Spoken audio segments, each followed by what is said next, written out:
Right, this is a VOD review for the best BJ ever. We're going to be focusing mostly on lane trading and general macro game decisions that kind of you want to make here. It's not going to be super in-depth on the macro decisions. It's just going to be these base value ones that I think need some work.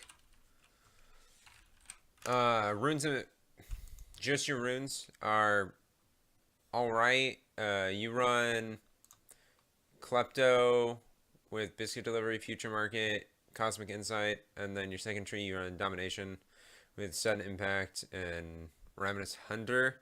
I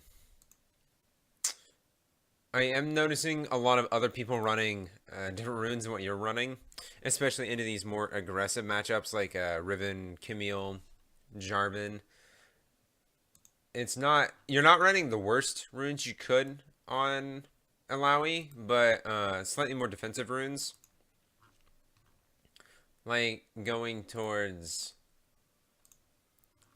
the Resolve tree with second one and Iron Skin might help into these tough matchups. It's just kind of how comfortable you feel in the matchup, and that's just kind of something you gotta get used to. So nothing crazy there. Other than that, general build decision that I really just want to make sure we get out of the way before we get too far into the game is that you seem to prioritize Death Stance over Black Cleaver. And Death Stance does get you a little more attack damage, a little better sustain, except your tentacles are AoE, so they only heal for, what is that, 10% of the damage they do, not 15%. And then the bleed, the 30% of damage taken still does bleed over 3 seconds. Doesn't really do a whole lot for you. Death Dance is a very good item. It's just not a very good item first. You get more effective HP from Black Cleaver. Black Cleaver gets you more CDR. It gets you the move speed, and it gives you the armor shred. And your tentacles heal you the lower you're at. So as long as you're not straight up dying in a fight, and you get your ult off, and you start cycling tentacle smacks, you end up sustaining an absolute ton either way. So Death Stance really isn't a great priority first, especially because it doesn't allow you to build tanky items in lane versus these really aggressive matchups. Camille does a lot of damage. And then you always kind of have to think about the jungle. If it's someone aggressive like Kha'Zix, like Jax, like anyone who does quite a bit of damage, they have quite the possibility of just chunking you down really before you get a lot of tentacle smacks down. So I think that's something that really also should probably be changed about your build. So your general lane phase should be pretty straightforward. Your first big macro game decision is looking at the jungler and the top laner and kind of seeing how they interact, how they work together, how that kind of thing works. So this enemy team has Camille top, which you're against, which is a kind of tough matchup for Illaoi. Camille kind of locks herself into a straight direction, so it should be pretty easy to hit your E on her to look for trades. If she tries to stun in on you, if she tries to E in on you to stun you, but the Jax should be right. He's got crowd control, he's got mobility, so both of them together have a lot of ways to lock you down. So should be a little scary. This game, Jax ended up not really ganking you much, which is the one bonus for Illaoi is once you hit 6, it's a lot scarier to gank you. So pre-6, you generally need to play just a little safer, and you kind of need to prioritize training when you've got your tentacles around. So here you study key level 1. That's just fine. You kind of just, your first trade here in the lane is unfortunately a down trade. So what happens is,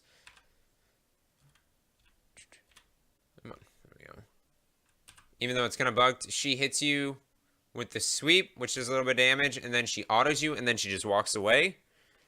And you actually don't even hit your Q, so you don't get the sustain from your Q.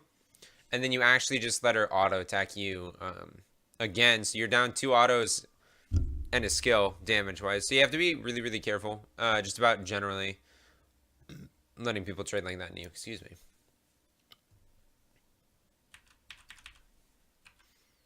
So once you hit level 2, right, you take E. You take Test of Spirit. I do really like that you came down and warn here, because the enemy jungle, if they're not doing a greedy clear like this Jax is, should be hitting, right, about 240, depending on if they're a little more aggressive, if they're a little more efficient at clearing. Jax, Warwick, Kha'Zix can all hit about 240, 245. There are a couple others that can. So just something that's really important to keep in mind. To make sure you do it over and over again, just to make sure you do not get jungle ganked early. That is your big, big weakness.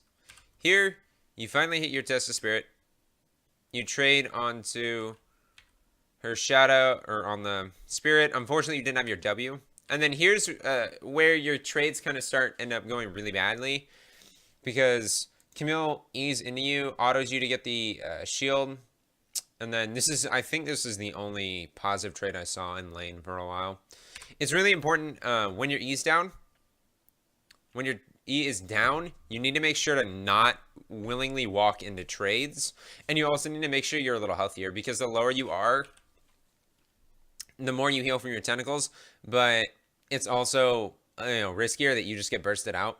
So here's where I'm saying your tested spirit's down for 14 seconds. It's really, really important that you not walk up like this, because instead of hitting her with tested spirit and then being able to trade and forcing her back and spawning more tentacles, she just ease in, knocks you down to half your HP, and you really can't retaliate too much. You end up getting a little bit of damage, but she is rocking a Doran's shield, so it makes it pretty hard to just hit her with like a single tentacle and then out trade her too much, just because she sustains it. Right, again, no E means she out trades you. And then you do this a couple times. When you're this low, it is really risky to trade in. She's low mana, but there's a lot of things that kill you here. So you do end up backing here after you try to shove the wave. Here, I don't mind TPing back. This is the first really important buy that you've got. So you've got a couple different options here. If you're taking a lot of damage like you are in lane, right, you're getting chunked out a lot. You've got two different options. You can go Ruby Crystal to start pathing towards Black Cleaver.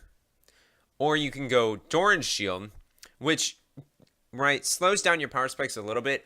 But the Doran's Shield, as we've seen with Camille, gets you way more HP than a Ruby, or gets you a little less HP than a Ruby Crystal is going to get you, but it gives you way more sustain in lane. So every time she tries to trade on you, this thing's going to help you. And then even when you're just sitting in lane, it's going to help you with sustain.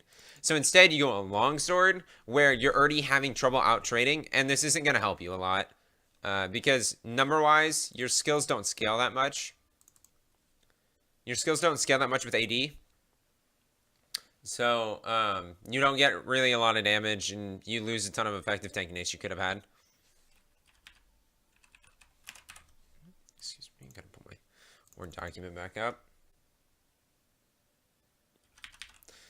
So this is all pretty straightforward. We talked about it earlier. You're trading into Camille without your Test of Spirit up. So again, I just want to show this again. You're already half HP. This is already a little risky. You're sitting right on top of the minion wave, so it's really hard to hit your Test of Spirit if you're going to throw it, even.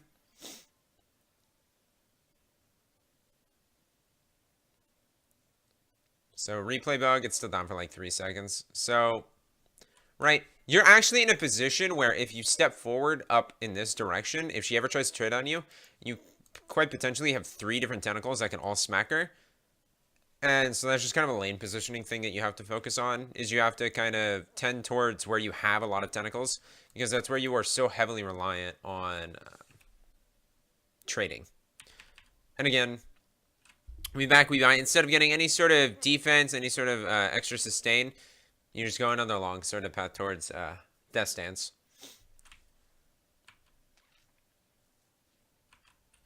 So here, I did like the Pinky bot earlier and dropped in river. Really important thing to note, when you drop wards in river like this, it only buys you like an extra second, but if you drop the ward all the way at the end of the brush instead of at the beginning of the brush, right, you get vision all the way down here instead of right here. So it's kind of nitpicking just a little bit, but it can end up saving your life. Yeah, so Camille's trading in on you. See, now Camille trades into you. You got your Test of Spirit. You end up basically doing an even trade. One upside being like you're down a level. So you have to be a little careful about taking tower shots here. So you're just trying to shove here to get level 6. Understandable. Great. Haven't been pressured by jungle. Camille's a little up on CS because she's got 30, you've got 28, but she's got this entire wave. So, again, general macro decisions you've got right now, pretty simple. Basically, you're just trying to stay well and truly away from getting ganked by Jax, or you want to be in a position where they can't 100 to 0 you with, right, not one but two stuns with Camille stun and then Jax stun. But if they do dogpile you and you do manage to, you know, outplay it, you hit the Test of Spirit, and then you hit a 3-man ult, you basically can 1v2. So the less CC they have, the easier it is to 1v2. For just these general decisions. Post 6, pre-6, it's a little harder. Not impossible, but it is more difficult, so you generally kind of want to just avoid it. In here, full HP, Camille's half HP. This is something that you might want to start communicating with your jungler, that the laner's really aggressive. There is a potential for either ganks or dives, that kind of thing.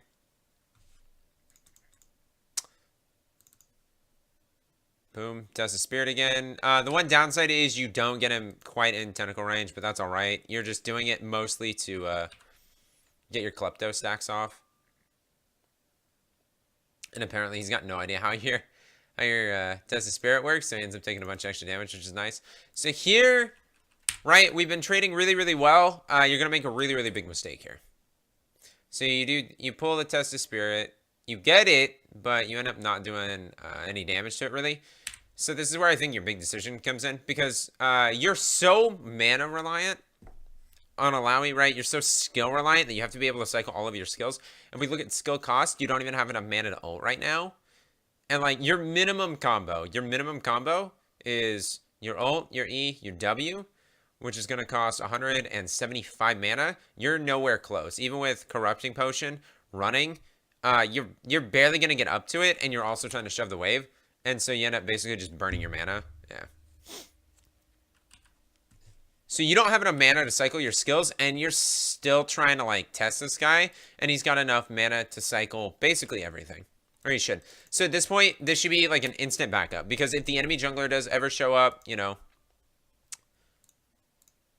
if the enemy jungler does show up because you guys don't know if he's bot or not, you haven't actually visually seen him, this can end up really, really poorly for you really, really quickly, and I believe it ends up, yeah.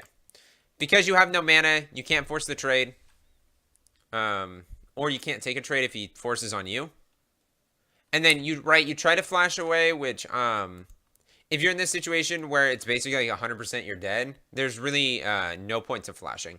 Basically, the only way you get out of this is you flash past his tactical sweep. That is the only way you do it. So, and then even then, he's still got flash as well. So, it's pretty tough for you. So, I don't really have a lot more for this early part of this game. I mostly want to focus on up here. So, your trades overall, pretty straightforward. If your E's up and you miss your E, you probably have to back off. You can't really take trades. When you try to take trades in lane, you want to kind of hover closer towards your tentacles. That way you get extra tentacles when they're attacking.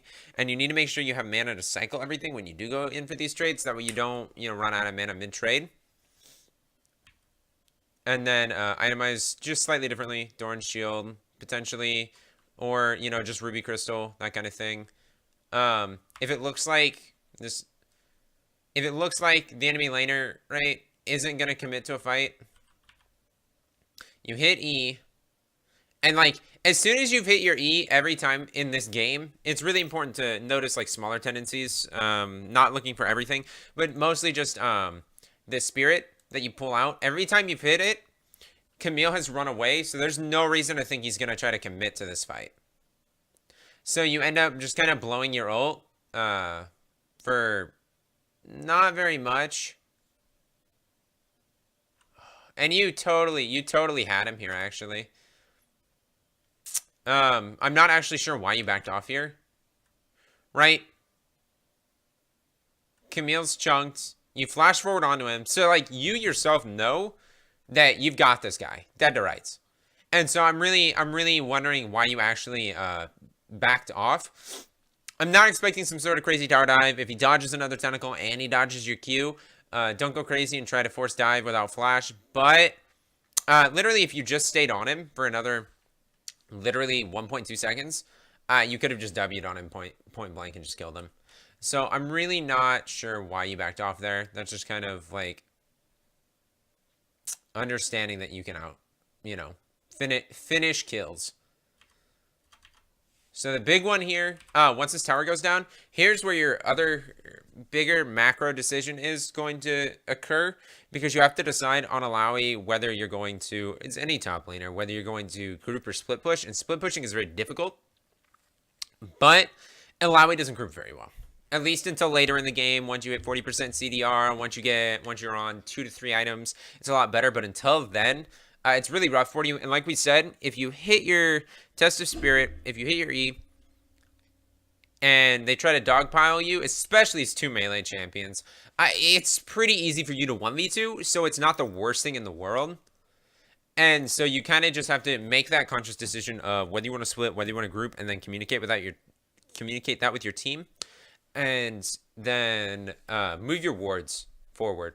So your ideal wards, if you're going to split for top lane on this side of the map, is going to be behind red here. You're going to want to place it at the top of the brush, like at the tip, like right here. You have to practice a little bit with it. Practice tool might be a little helpful for you. But this will get vision all through both routes through the jungle that they could possibly come up on you. On this side over here, it'll catch them, going through Raptor, through right in between red and the wall here, and then this other wall over here. And then you want to get another ward down here. And so basically, if they try to come through their jungle up top to you, as long as you're paying attention to the map, you can make a decision. If it's a support coming and it's a top laner, and you can 1v2, go for it. If it's a lot of other people, or it's a ranged champion, or it's someone you really just are not comfortable with fighting, you can just walk away at that point. And then it's also about paying attention to where your lanes are when you're split pushing. And just making sure that they're generating pressure while you're generating pressure, or at least that there aren't any other people on the map that are just completely missing that could come and basically kill you. So the reason I want to focus on this is, again, it's another mana problem you run into. You E-trade, right? So you've traded onto him. You have enough mana to, again, cycle your EW ult once. You can ult once, E once, and then W once, and you're completely out of mana. And you're trading on to Camille again. And so what ends up happening is, well, Jax ends up showing up. You end up, again, trading down. You have to kind of think, what's the point? What's the point of continuing to pressure up on this tower after you've taken the first tower here? And right, you're sitting on 1,600 gold. I'm pretty sure you're sitting on straight up death stance, or very close to straight up death stance here. So there really isn't any point to you actually pressuring this,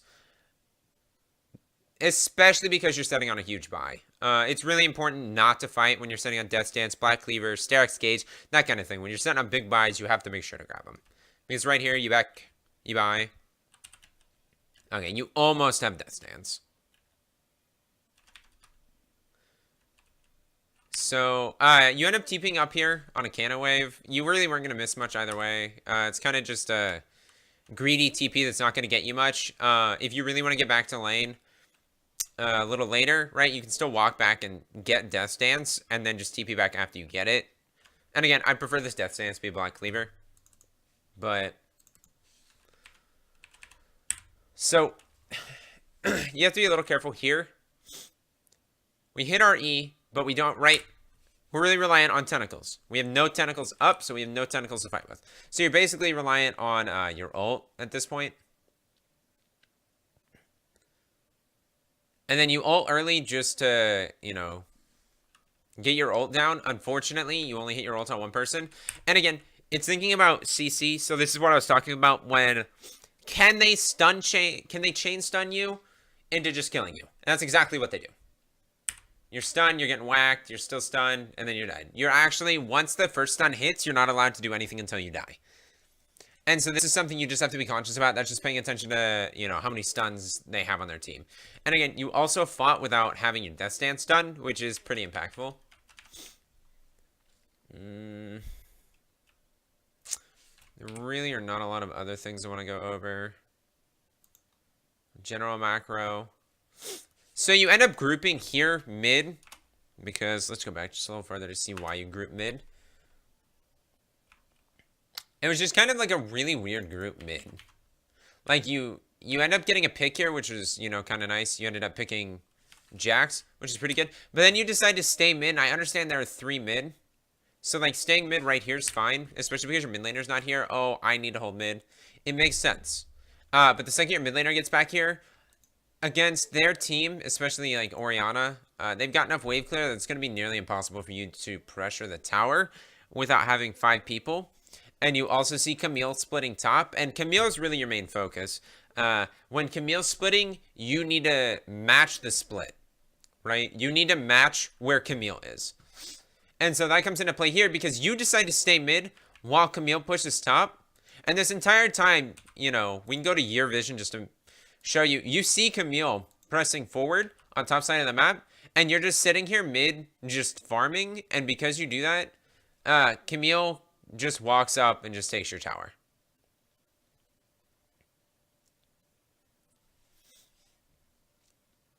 Yeah. And you get back, you don't have any tentacles up, you don't really have any way to force any crazy trades or anything. So you kind of just lose the tower for free just because you wanted a little bit of farm from mid after the pick. I like the pick that you made. I don't like that you stayed mid. And then we have another play up here. It's really important for macro game decision. So right here, you know, we talked about how you're not going to get anything as 5 and also how you need to match Camille. So you grouped as 5. And then Camille's putting bot again. You're not matching Camille again, which, again, general macro decision here. There's actually a bit of a decision to be made here. You can either decide to match Camille, or you can decide to force a fight mid. Right, if you group like this and you're letting a split pusher split, you have to force a 5-man fight, or you have to go match the split. So the hope here is, so I actually really like this because I almost really liked it, because I'll play it in slow-mo for you to see what happened here. It was almost a fantastic ult on your part, right? You hit your E first, so you've got an extra target for your ult. So, right, every target you hit with your ult spawns a tentacle. So the spirit counts as 1, and then these should count. This should count. These should all count as 1 more, so this should be 3. So you can see the circle here. So you actually don't even manage to clip Jax here, so that's something that you should probably have tried to walk a little further forward on. It's really, really, really, really important with your ult to hit at least 2 or more people, because if you're cycling anything less than 3 tentacles, you're really just not doing a lot. And so, right, you just see the 1 tentacle you got back here, which was kind of unfortunate. And then thankfully, the spirit was targeted on Tarek and actually slapped Draven here, which was kind of a, you know, little giggle. But while you were splitting, or while you were fighting, your Kalista actually tried to match the Camille split. And again, you kind of just lost the tower basically for free because you guys only 1-for-1 traded mid. And there was a TP up a little further. So, right, you finally hit a power spike where you've almost got Black Cleaver and Dust Dance, so you've almost hit that 2-item spike. So you should be able to fight, right? Again here, you do much better with your ult this time. You hit the tether. It looks like Camille's going to try to stay to force the fight. So you drop your ult. You just drop a ton of damage. She's hanging on the wall, just letting you bitch slap her. You commit to her. See, this time you actually commit to her instead of like backing off. And it's just really unfortunate that she just gets her E up in time. You hit another tether. Warwick comes up and cleans up. So right here, we have a decision to make. We've made a pick. Right, and this goes for any point in any game really. Once you're past lane phase, once you've made a pick, you need to try to pressure towers. And so you've got a huge wave here to pressure bot, and then Warwick's actually going to clean up the wave here. Your mid lane, right, your bot lane and your mid lane are generating pressure mid, and so you've got pressure here to, you know, pressure towers, and then you back off and just like TP top for some reason. The wave isn't super huge. It's going to take a really long time to pressure your tower. So like you had more than enough time to pressure bot tower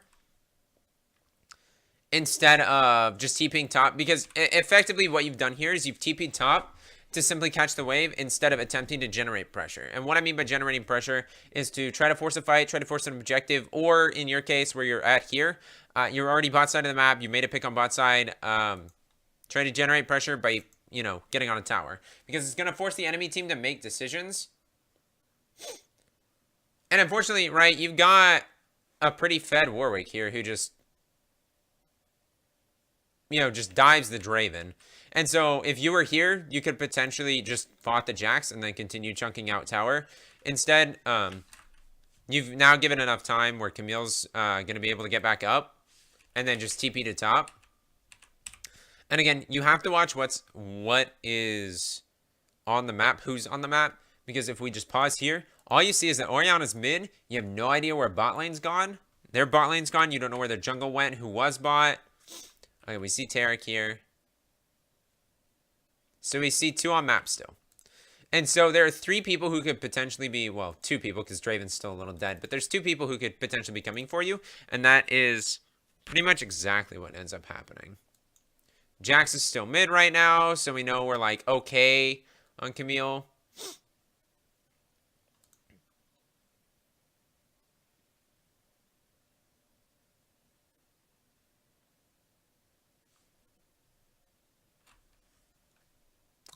Must have been on the wrong spot. You end up just losing the 1v1 fight to Camille. So, this part here, again, you're kind of low on mana. Your ult's not up yet.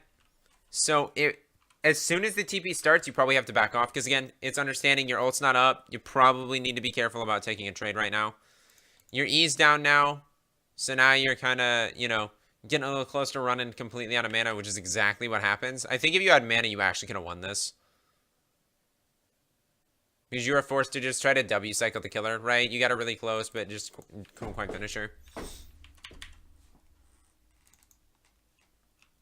And then that was pretty much it for your general macro play. So right here at this point, you guys kind of group in team fight. Unfortunately, you're 7k behind and a lot of objectives, right? You're down 2 oceans and a mountain. And so it's just really hard for you guys to take fights. You've grouped. And again, you group and you're forcing the rest of your team to kind of try to handle this Camille split.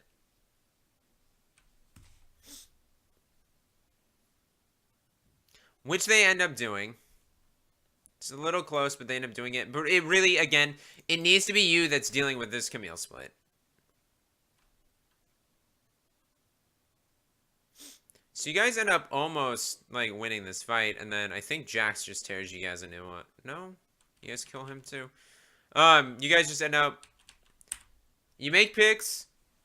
You actually push for the tower, which is exactly what you need to do. Again, when you make picks, you really want to push towers, take objectives. You guys probably could have Baron, but no smite, which makes it a little awkward.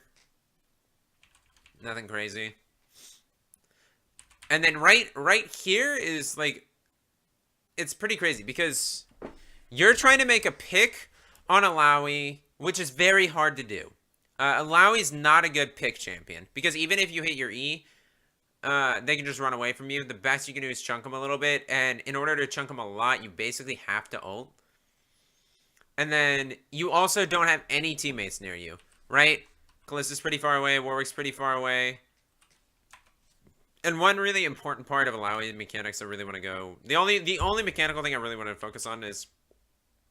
So you're trading in here, which isn't terrible. You kind of just flash forward here. And the way you can make Illaoi ult flash work for you a lot better is what you can do is you can ult first, and as soon as you start casting your ult, you flash. And so it cuts out like half of the animation, right? It at least duration-wise, that they have time to like appropriately react to. Because if they see you're ulting not on them, and then you flash, they've got like half a second. You're already in this animation when you're on top of them. And so it's less time to react, and you probably could have gotten the spirit with it, too. So you end up getting picked. And you have to remember, post like 25 minutes in the game, your death timer is just so long that it's quite possible that they can just group and just kind of end the game while you're dead. And that's kind of what they do. Right? Because they come in and they just kind of, force fights.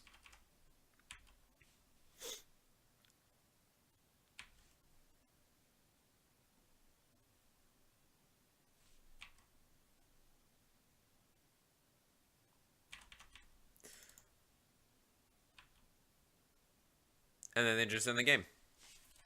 So the really important things I just want to reiterate here at the end of this is that lane trading, you really need to pay attention to your mana. I think you need to build a little more defensively in order to survive a little longer, in order to take trades a little better, and that's Corrupting Potion first is alright, but in poke heavy lanes like a Camille lane, Doran Shield might be a good consideration. If you don't want to go Doran Shield first, it might be a good second consideration on your first back.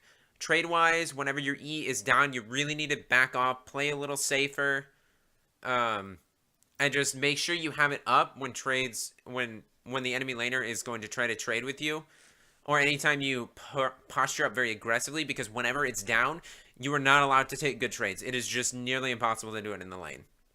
You also want to prioritize having tentacles around when you fight. Your general macro decisions, pay attention to the enemy jungle, what they are, how much CC they have, because if they have a lot of it, like we saw at Rift Herald here, since Jax never really came up and ganked you, if they have a lot of CC, that is really the only way they can avoid you from hitting the E, hitting the ult, and 1v2ing. So that just kind of tells you, if they have a lot, you need to play a little safer. And then once you get first tower, make that decision whether to split push or not. Let your team know, push wards up, and again, be careful about having no mana. And then managing your counterpart, your other top laner. You just need to make sure that if they are splitting and they have more pressure than you do, basically if they're a little further ahead, so they have a better ability to knock towers down, or just like 1v2 outside of under tower, or, you know, just play really aggressively, you really do need to match them so you're not giving away free towers. If you have any feedback, sir, I would appreciate it. And on the website, there's a little rating system they have. I'd also appreciate you hitting up that rating system. Hopefully this was educational for you.